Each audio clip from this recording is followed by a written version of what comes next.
7 দফা দাবিতে 48 ঘন্টার ধর্মঘট পালন করছে উত্তরাঞ্চলের truck, tank lorry, cover van এবং পিকআপ মালিক শ্রমিক ঐক্য পরিষদ।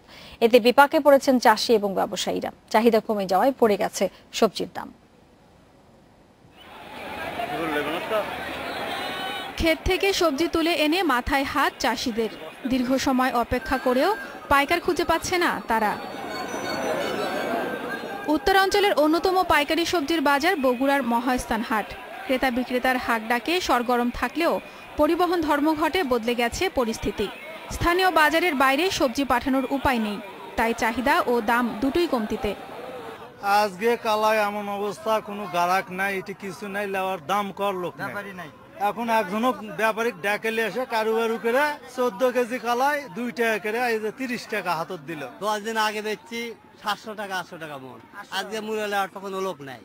আজকে সেই মূল্য 3 মন মূল্য আছে 130 টাকা।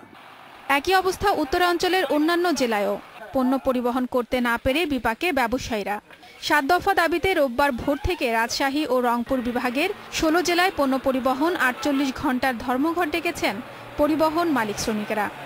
এক্সেলের নামে চাঁদাবাজি বন্ধ করতে হবে।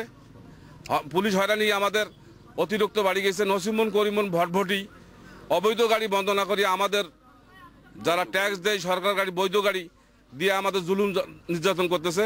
এর থেকে আমরা মুক্তি চাই। পরিবহন মালিক শ্রমিক নেতারা জানিয়েছেন, সরকার দাবি মেনে না নিলে টানা কর্মসূচির পথে যাবেন তারা।